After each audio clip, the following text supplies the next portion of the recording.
شروع اللہ کا نام لے کر جو بڑا مہربان نہایت رحم والا ہے۔ حامیم عین سین قاف۔ اللہ غالب و دانا اسی طرح تمہاری طرف ہدایات بھیجتا ہے جس طرح تم سے پہلے لوگوں کی طرف وہی بھیجتا رہا ہے۔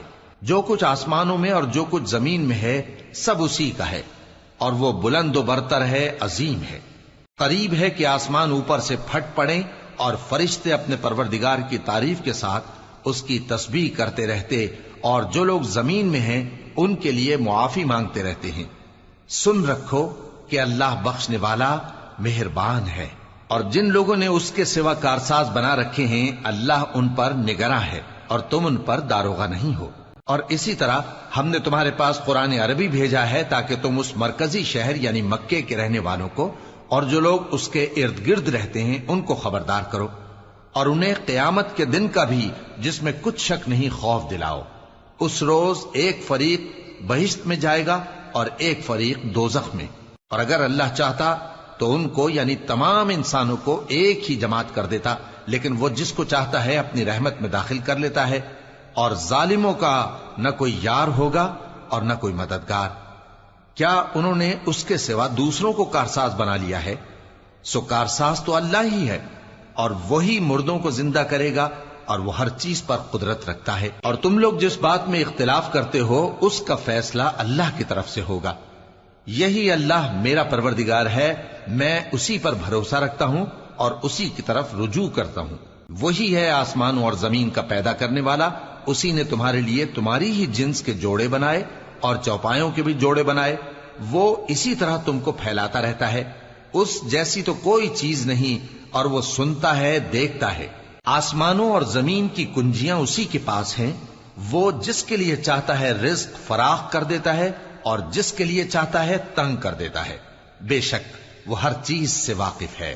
اس نے تمہارے لیے دین کا وہی رستہ مقرر کیا جس کے اختیار کرنے کا نوح کو حکم دیا تھا، اور جس کی اے نبی ہم نے تمہاری طرف وہی بھیجی ہے، اور جس کا ابراہیم اور موسیٰ اور عیسیٰ کو حکم دیا تھا۔ وہ یہ کہ دین کو قائم رکھنا اور اس میں پھوٹ نہ ڈالنا۔ جس چیز کی طرف تم مشرکوں کو بلاتے ہو وہ ان کو ناگوار گزرتی ہے۔ اللہ جس کو چاہتا ہے اپنی بارگاہ میں برگزیدہ کر لیتا ہے، اور جو اس کی طرف رجوع کرے اسے اپنی طرف کے رستے پر چلا دیتا ہے۔ اور وہ لوگ جو الگ الگ ہو گئے تو علم حق آ چکنے کے بعد آپس کی ضد سے ہوئے، اور اگر تمہارے پروردگار کی طرف سے ایک وقت مقرر تک کے لیے بات نہ ٹھہر چکی ہوتی تو ان میں فیصلہ کر دیا جاتا، اور جو لوگ ان کے بعد اللہ کی کتاب کے وارث ہوئے وہ اس کی طرف سے بڑے بھاری شک میں ہیں۔ تو اے نبی اسی دین کی طرف لوگوں کو بلاتے رہنا، اور جیسا تم کو حکم ہوا ہے اسی پر قائم رہنا، اور ان کی خواہشوں کی پیروی نہ کرنا، اور کہہ دو کہ جو کتاب اللہ نے نازل فرمائی ہے میں اس پر ایمان رکھتا ہوں، اور مجھے حکم ہوا ہے کہ تم میں انصاف کروں۔ اللہ ہی ہمارا اور تمہارا پروردگار ہے، ہم کو ہمارے اعمال کا بدلہ ملے گا اور تم کو تمہارے اعمال کا۔ ہم میں اور تم میں کچھ بحث و تکرار نہیں، اللہ ہم سب کو اکٹھا کرے گا اور اسی کی طرف لوٹ کر جانا ہے۔ اور جو لوگ اللہ کے بارے میں بعد اس کے کہ اسے مومنوں نے مان لیا ہو جھگڑتے ہیں، ان کے پروردگار کے نزدیک ان کا جھگڑا باطل ہے، اور ان پر اللہ کا غضب ہے اور ان کے لیے سخت عذاب ہے۔ اللہ ہی تو ہے جس نے سچائی کے ساتھ یہ کتاب نازل کی اور عدل و انصاف کی ترازو بھی۔ اور تم کو کیا معلوم، شاید قیامت قریب ہی آ پہنچی ہو۔ جو لوگ اس پر یعنی قیامت پر ایمان نہیں رکھتے وہ اس کے لیے جلدی مچا رہے ہیں، اور جو مومن ہیں وہ اس سے ڈرتے ہیں اور جانتے ہیں کہ وہ یقینی ہے۔ دیکھو جو لوگ قیامت میں جھگڑتے ہیں وہ پرلے درجے کی گمراہی میں ہیں۔ اللہ اپنے بندوں پر مہربان ہے، وہ جس کو چاہتا ہے رزق دیتا ہے، اور وہ زور آور ہے، غالب ہے۔ جو شخص آخرت کی کھیتی کا طالب ہو اس کے لیے ہم اس کی کھیتی میں اضافہ کریں گے، اور جو دنیا کی کھیتی کا طلبگار ہو اس کو ہم اسی میں سے کچھ دیں گے، اور اس کا آخرت میں کچھ حصہ نہ ہوگا۔ کیا ان کے ایسے شریک ہیں جنہوں نے ان کے لیے ایسا دین مقرر کیا ہے جس کا اللہ نے حکم نہیں دیا؟ اور اگر فیصلے کے دن کا وعدہ نہ ہوتا تو ان میں فیصلہ کر دیا جاتا، اور جو ظالم ہیں ان کے لیے درد دینے والا عذاب ہے۔ تم دیکھو گے کہ ظالم اپنے اعمال کے وبال سے ڈر رہے ہوں گے اور وہ ان پر پڑھ کر رہے گا، اور جو لوگ ایمان لائے اور نیک عمل کرتے رہے وہ بہشت کے باغوں میں ہوں گے، وہ جو کچھ چاہیں گے ان کے پروردگار کے پاس موجود ہوگا۔ یہی بڑا فضل ہے، یہی وہ انعام ہے جس کی اللہ اپنے ان بندوں کو جو ایمان لاتے اور عمل نیک کرتے ہیں بشارت دیتا ہے۔ کہہ دو کہ میں اس کا تم سے کچھ صلہ نہیں مانگتا مگر تم کو قرابت کی محبت کا لحاظ تو چاہیے، اور جو کوئی نیکی کرے گا ہم اس کے لیے اس میں ثواب بڑھائیں گے۔ بے شک اللہ بخشنے والا ہے، قدردان ہے۔ کیا یہ لوگ یہ کہتے ہیں کہ پیغمبر نے اللہ پر جھوٹ باندھ لیا ہے؟ اگر اللہ چاہے تو اے نبی تمہارے دل پر مہر لگا دے، اور اللہ جھوٹ کو نابود کرتا ہے اور اپنی باتوں سے حق کو ثابت کرتا ہے۔ بے شک وہ دلوں کی باتوں تک سے واقف ہے، اور وہی تو ہے جو اپنے بندوں کی توبہ قبول کرتا ہے اور ان کے قصور معاف فرماتا ہے، اور جو کچھ تم کرتے ہو وہ جانتا ہے۔ اور جو لوگ ایمان لائے اور عمل نیک کرتے رہے ان کی دعا قبول فرماتا اور ان کو اپنے فضل سے مزید عطا کرتا ہے، اور جو کافر ہیں ان کے لیے سخت عذاب ہے۔ اور اگر اللہ اپنے سب بندوں کے لیے رزق میں فراخی کر دیتا تو وہ زمین میں فساد کرنے لگتے، لیکن وہ جس قدر چاہتا ہے اندازے کے ساتھ نازل کرتا ہے۔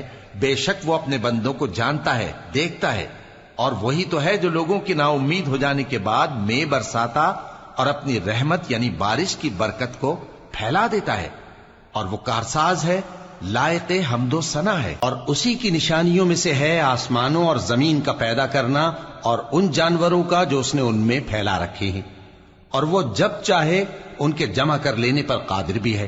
اور جو مصیبت تم پر واقع ہوتی ہے سو تمہارے اپنے کرتوتوں سے، اور وہ بہت سے گناہ تو معاف کر دیتا ہے۔ اور تم زمین میں اللہ کو عاجز نہیں کر سکتے، اور اللہ کے سوا نہ تمہارا کوئی دوست ہے اور نہ مددگار۔ اور اسی کی نشانیوں میں سے سمندر میں چلنے والے جہاز ہیں پہاڑوں جیسے۔ اگر اللہ چاہے تو ہوا کو ٹھہرا دے کہ جہاز اس کی سطح پر کھڑے رہ جائیں۔ ہر صبر اور شکر کرنے والے کے لیے ان باتوں میں قدرت کے نمونے ہیں۔ یا ان کے اعمال کے سبب ان کو تباہ کر دے اور بہت سوں کو معاف بھی کر دے۔ اور سزا اس لیے دی جائے کہ جو لوگ ہماری آیتوں میں جھگڑتے ہیں وہ جان لیں کہ ان کے لیے کوئی جائے فرار نہیں۔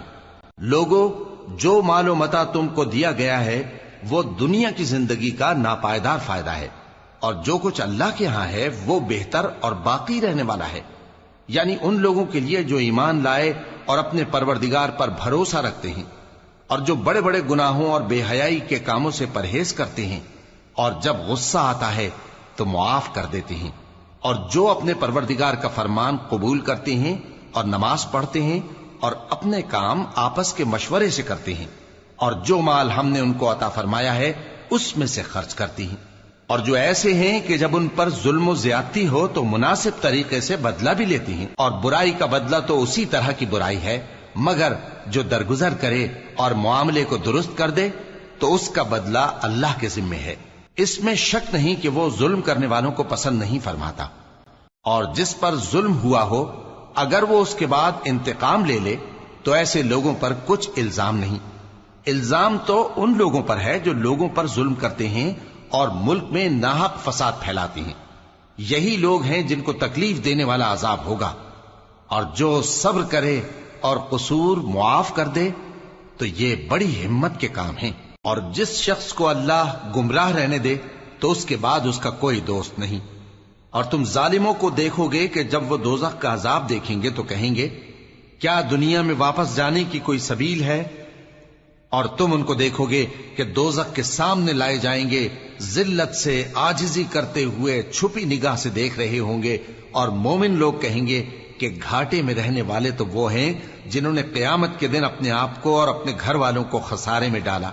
دیکھو کہ بے انصاف لوگ ہمیشہ کے دکھ میں پڑے رہیں گے، اور اللہ کے سوا ان کے کوئی دوست نہ ہوں گے کہ اللہ کے سوا ان کو مدد دے سکیں، اور جس کو اللہ گمراہ رہنے دے اس کے لیے ہدایت کا کوئی رستہ نہیں۔ ان سے کہہ دو کہ قبل اس کے کہ وہ دن جو ٹلے گا نہیں اللہ کی طرف سے آ موجود ہو، اپنے پروردگار کا حکم قبول کر لو۔ اس دن تمہارے لیے نہ کوئی جائے پناہ ہوگی اور نہ تم سے گناہوں کا انکار ہی بن پڑے گا۔ پھر اگر یہ منہ پھیر لیں تو ہم نے تم کو ان پر نگہبان بنا کر نہیں بھیجا، تمہارا کام تو صرف احکام کا پہنچا دینا ہے۔ اور جب ہم انسان کو اپنی رحمت کا مزہ چکھاتے ہیں تو وہ اس سے خوش ہو جاتا ہے، اور اگر ان کو انہی کے اعمال کے سبب کوئی سختی پہنچتی ہے تو تو سب احسانوں کو بھول جاتا ہے۔ بے شک انسان بڑا ناشکرا ہے۔ تمام بادشاہت اللہ ہی کی ہے، آسمانوں کی بھی اور زمین کی بھی۔ وہ جو چاہتا ہے پیدا کرتا ہے، جسے چاہتا ہے بیٹیاں عطا کرتا ہے اور جسے چاہتا ہے بیٹے بخشتا ہے، یا ان کو بیٹے اور بیٹیاں دونوں عنایت فرماتا ہے، اور جس کو چاہتا ہے بے اولاد رکھتا ہے۔ وہ تو جاننے والا ہے، قدرت والا ہے، اور کسی آدمی کے لیے ممکن نہیں کہ اللہ اس سے بات کرے مگر وحی کے ذریعے یا پردے کے پیچھے سے، یا کوئی فرشتہ بھیج دے تو وہ اللہ کے حکم سے جو اللہ چاہے القا کرے۔ بے شک وہ بلند و برتر ہے، حکمت والا ہے۔ اور اسی طرح ہم نے اپنے حکم سے تمہاری طرف روح القدس کے ذریعے سے قرآن بھیجا ہے۔ تم نہ تو کتاب کو جانتے تھے اور نہ ایمان کو، لیکن ہم نے اس کو نور بنایا ہے کہ اس سے ہم اپنے بندوں میں سے جس کو چاہتے ہیں ہدایت کرتے ہیں۔ اور بے شک اے نبی تم سیدھا رستہ دکھاتے ہو، یعنی اس اللہ کا رستہ جو آسمانوں اور زمین کی سب چیزوں کا مالک ہے۔ دیکھو سب کام اللہ کی طرف رجوع ہوں گے اور وہی ان میں فیصلہ کرے گا۔